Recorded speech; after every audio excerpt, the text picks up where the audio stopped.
'Tis the season to be jolly. Tra la la la la la la la la. Welcome, guys. It's lovely to be with you. And we are looking at a very special episode, not similar to the ones that we've been doing. If you haven't yet, go back, look at the 12 days of Christmas, look at the content that we've been shooting out, the shorts. It's amazing. It talks all about the birth and the coming of Jesus. But yeah.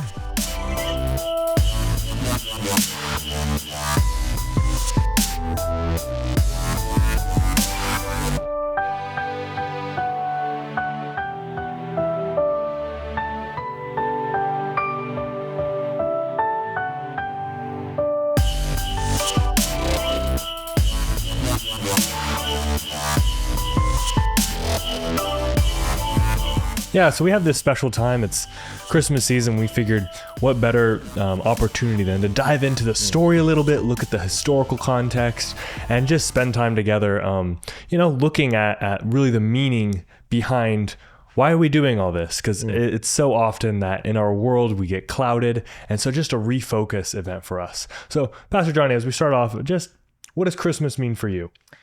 Food. Oh, okay. Yeah, Christmas is lots of food, lots of good food. Christmas is spending time with family, cooking. Christmas is church camps, a bunch of church camps.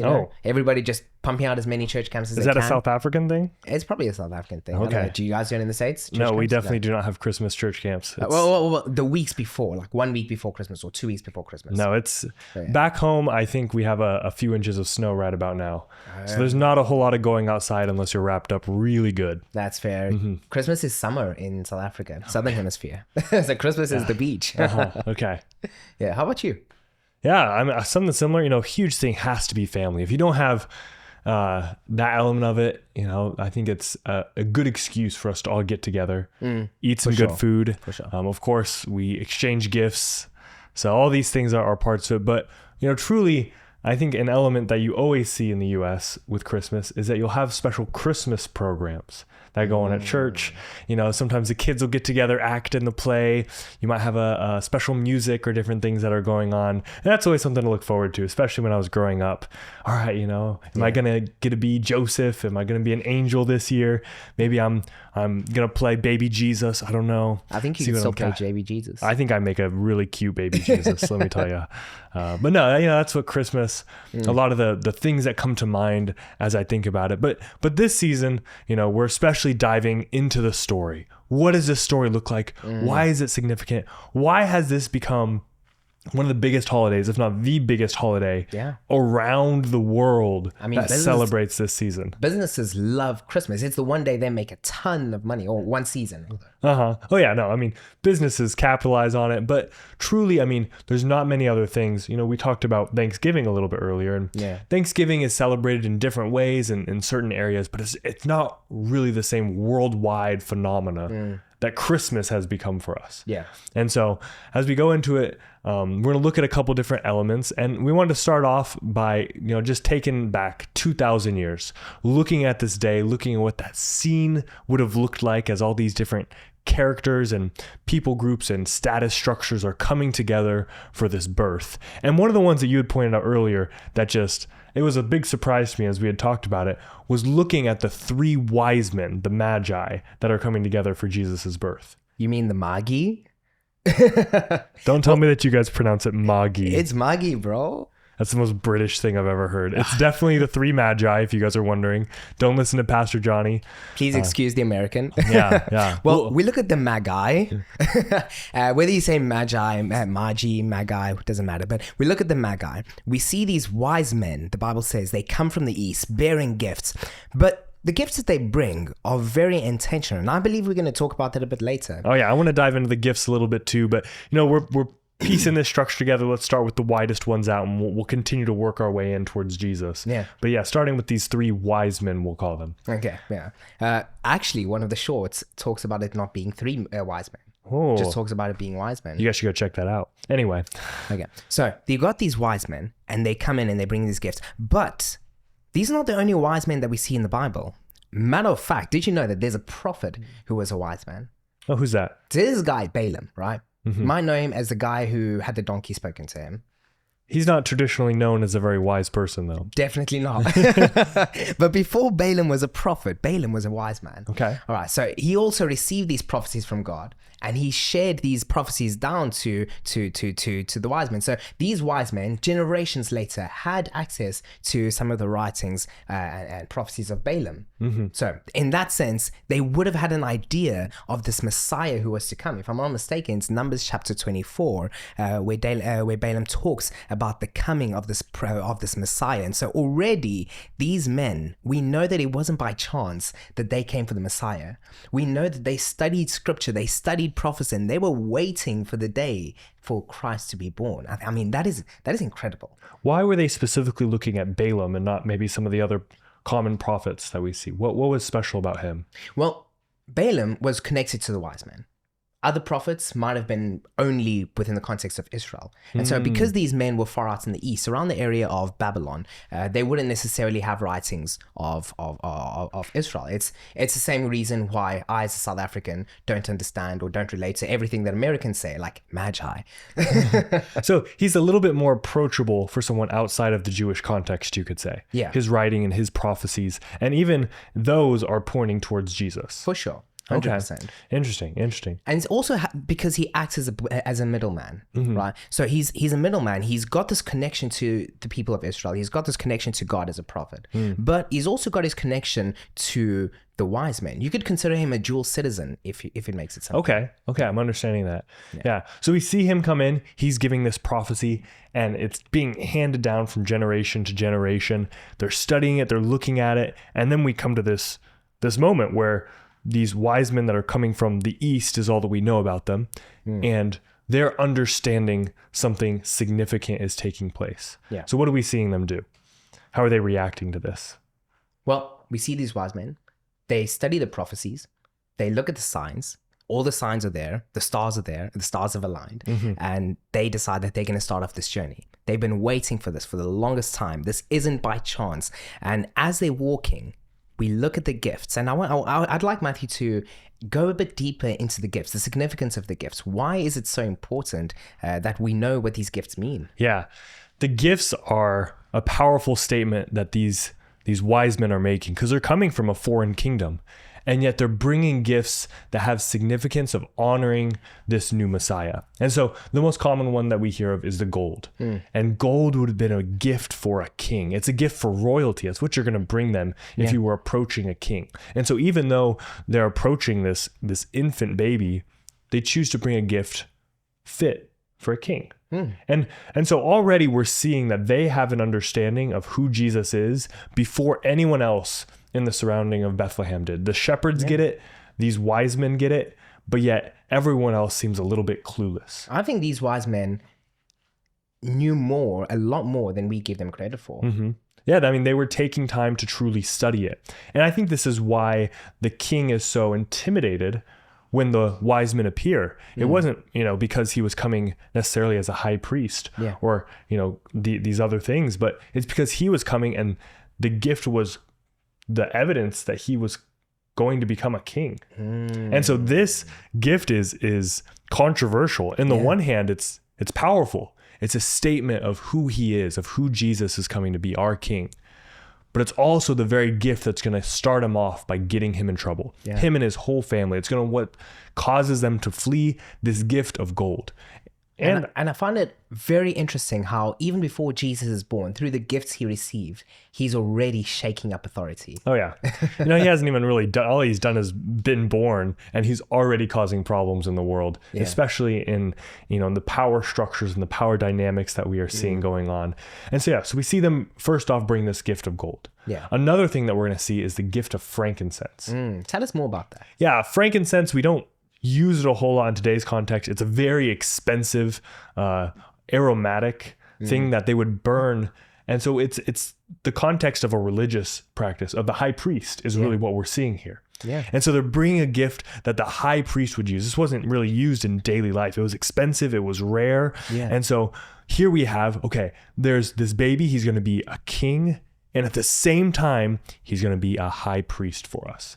And that's exactly the role that we see Jesus stepping into and fulfilling. But again, that's That's not a regular gift that you bring a child. These wise men are queuing in to the prophecies that are being picked up that even the Jews themselves aren't understanding. They're so excited, looking forward to just being perfect, and they're trying to craft this narrative and have this warrior king that they completely miss all these signs that are arising. And it takes someone on the outside to start queuing in. So the second gift, we're seeing this high priest role that is acknowledged out of Jesus. Yeah. And lastly, we see the myrrh.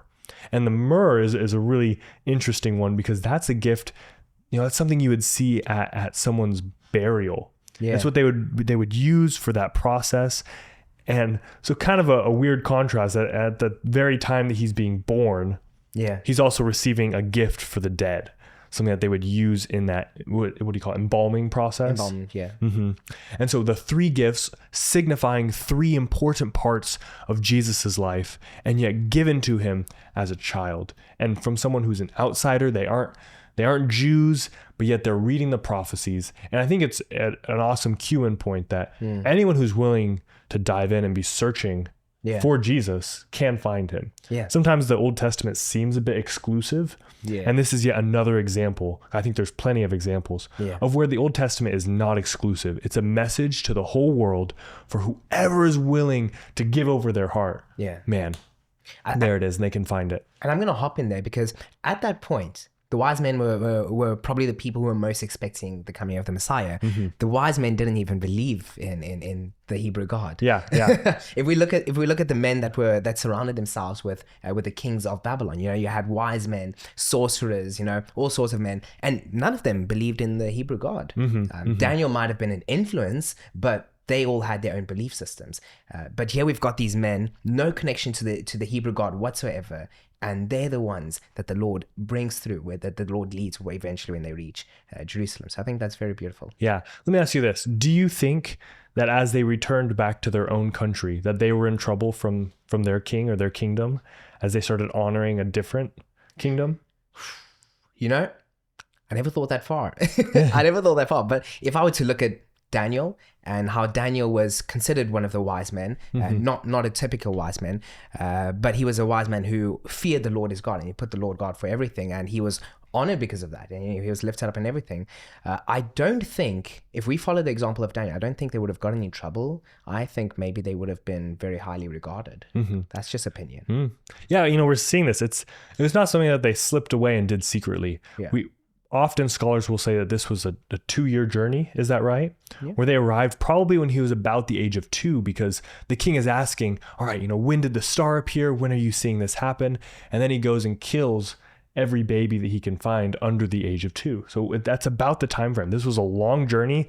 I don't know if they were self-sponsored or if their government sponsored them on this or whatever it took on, but it's a significant statement that's being made, not just there in Bethlehem, not just among the Jews, but a significant statement being made from important people that's going out to the entire world, that this is a key moment and that people should have their eyes focused on what's happening.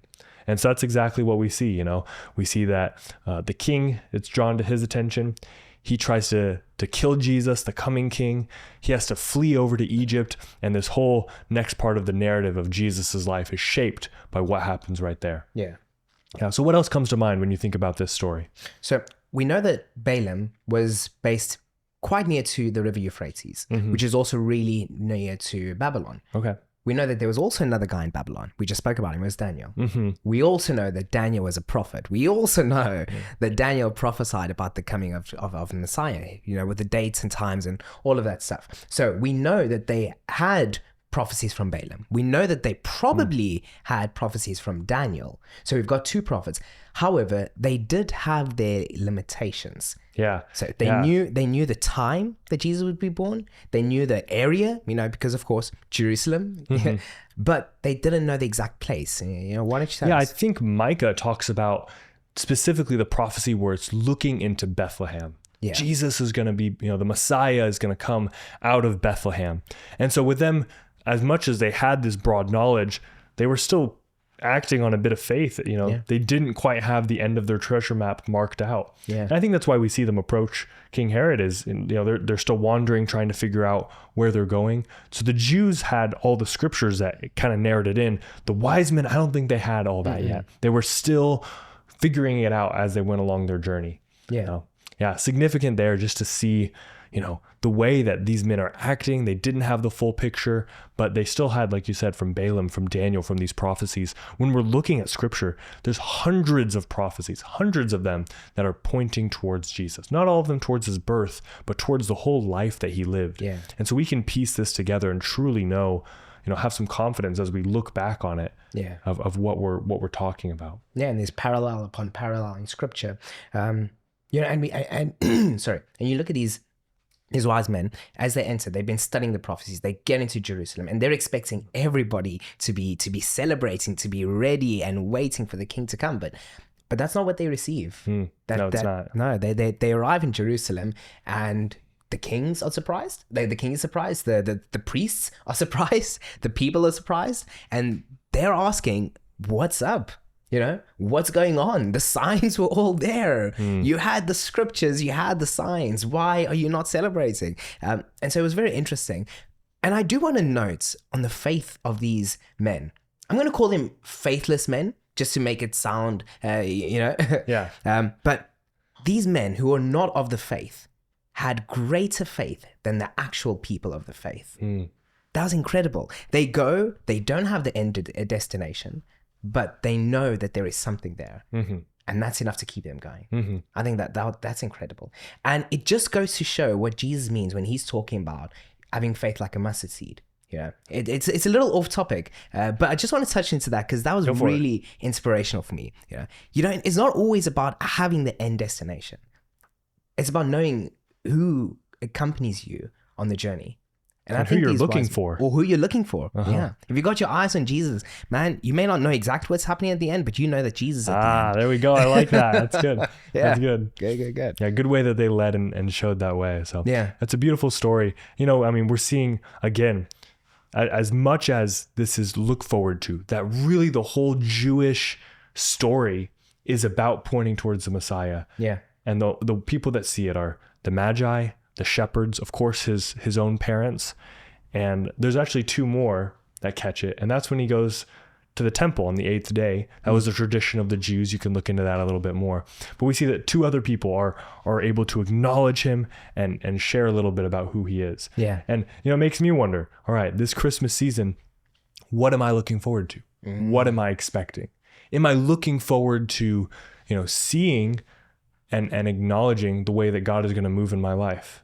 We're also coming up on a new year, and people like to put New Year's resolutions out there. But are you having any kind of spiritual New Year's resolution where this is the season where I'm going to start something new in my life? Yeah. I'm taking the next step. I'm going to do something new in my journey, and I'm expecting Jesus to show up in that. Yeah. I'm not just going to keep with the status quo, but I'm expecting Jesus to show up and transform something about me. Yeah. And that's kind of what I'm seeing out of these characters in the nativity scene is they're all showing up expecting something. Yeah. They're putting a lot of money on the line. They're putting their reputation on the line because they're expecting Jesus to be significant enough for them that it's going to be worth the journey. Yeah. And so I love just the way that they're moving. Like you said, they didn't have it all together. They weren't perfect people. They're still missing these elements, but it's enough where they're saying, no, we're confident that when we get there, Jesus will show up. Yeah. For sure. The irony is that, as they arrived into Bethlehem, everybody was so busy trying to make sure that everything was perfect. They completely missed him. And it's a shame. Yeah. And, as we look at our modern world and how Christmas works, how often have we done that? Yeah. The family get together where we stress so much about the food has to be perfect and we got to get this setting or, whether it's at someone's house or a venue, and we want it all to look nice so that we can celebrate Christmas properly. Yeah. And really the purpose of celebrating Christmas is what? It's celebrating the birth of Christ. The birth of Christ. Yeah. And so in trying to prepare for celebrating that, we miss the celebration. Yeah. And I know that at Crosswalk, a big part of what we try and do is, hey, let's get back to the core of it. What is this really about? How are we focusing on Jesus? Yeah. How are we, able to cut away some of the things that are hindering our connection and our experience with Jesus that might seem like they're helping, but really as we pull some of these things away, our experience is able to deepen and our focus is able to become more clear. And that's what I like about this. And that's what I want to, just really encourage the audience is saying, don't worry so much about the tradition of Christmas being perfect. I love the tradition of Christmas. We both talked about how it's meaningful for us, but really the focus of this season is how are you coming together as a family and refocusing on what this birth experience means, on what this arrival of the Messiah can mean for us 2,000 years after it happened. Yeah. I mean, the Messiah came to his own and his own received him not. But the Messiah, the Bible does talk about a second coming of Christ, so we may have missed the first one, but the second, that's the one we're looking forward to. Mm-hmm. Yeah. And when we see it, this first arrival, we see the gifts, right? He's a king, he's a high priest. He is, we're kind of honoring his death and pointing forward to that. But there's another element that I want to touch on real quick, if that's okay. Yeah. And that's that as we see Jesus arriving as a baby, it's unique to what we're seeing from every other God and every other religion. Because typically when we think of God, we want to think of power. We want to think of, influence, authority. Sometimes we see them in like they're angry or, they have some kind of vengeance against humanity and we have to please them. I mean, natural disasters, what do we call them? Oh yeah, acts of God, wrath of God. Yeah, this is kind of the context that we have.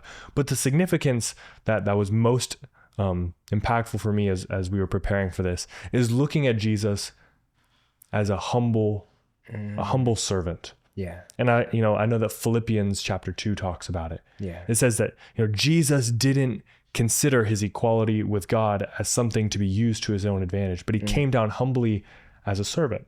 Yeah. We see that again in Hebrews where it talks about because Jesus experienced human form, now he can relate to the struggles that we're in. He's experienced the temptation of sin.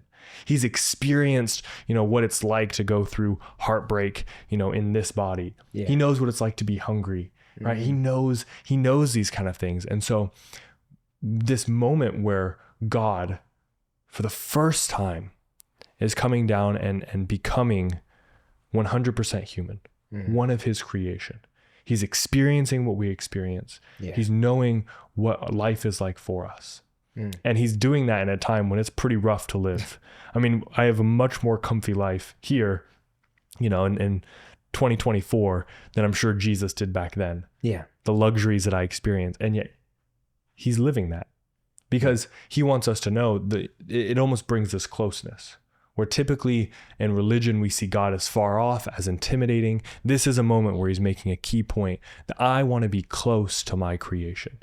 Yeah. He wants to be close to us in our prayers, close to us in our daily walk, that we're walking with him. And we kind of have this permission to do that because of what we're seeing in this Christmas story. Yeah. That he's stepping out of heaven, the highest of highs, there, just every glory, every honor, and he's stepping down to be spat on, to be mocked, to be doing all of this here on earth. And that's the widest contrast that you could imagine, how he's stepping down to, you could say, to hang out with us, to heal us, to eat food with tax collectors and sinners, to bring that and ultimately to die for us. Yeah. And that's what's pointed forward. And all of this is why this key moment is so important in the history of our world, in the history of our species. If I could, blow it up to that proportions, this is the moment. This is why this religion, this holiday has become so worldwide, because it's not like anything else. It's not just celebrating a country's history. It's not celebrating an important person, but it's celebrating the most important thing that has happened to us, is when God came down and we start this life, these 33 years. Yeah. So I just love that part of it. I love that Christmas season. I am reminded that I can be close to God. Yeah. I don't have to be intimidated. I don't have to be far off. Not because I'm worthy of that, but because he's given me permission through this story of what he's done. Yeah. And I mean, the message of Christmas is simple. Remember the reason for the season. Mm-hmm. Yes, it's a season to be jolly. It's the season to spend time with family. It's a season to buy gifts for your friends and receive gifts from your friends, hopefully. Nudge, Matthew. But it's a lot more than that.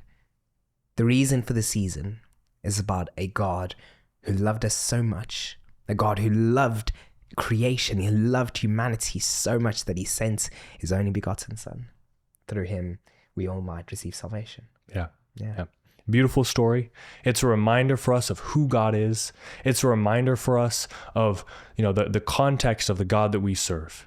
And so I invite you guys, have a wonderful Christmas, have traditions, bring family together, eat delicious food, whether you're going to indulge a little bit too much sugar or, whatever it may bring for you, take that on. Don't be afraid of having those things. Yeah. They don't, those aren't anti-Christian to have a Christmas tree in your house, but use them as opportunities to point you back to Christ. As you're getting together and gathering with family, use that as an opportunity.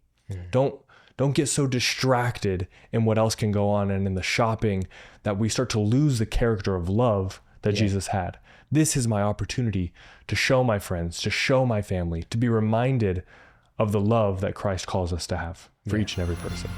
There's opportunity to love well. Folks, Merry Christmas. Enjoy, spend time with family, and see you soon. See you guys. Hey, if you made it this far, you probably enjoyed the episode. So make sure that you like, comment, and share. That way you can continue to find content just like this. And if you'd like to get in touch with us, or perhaps if you've got a story that you would like to share with the world, hit us up on Instagram. We would love to get in touch with you and to share your stories. See you next time.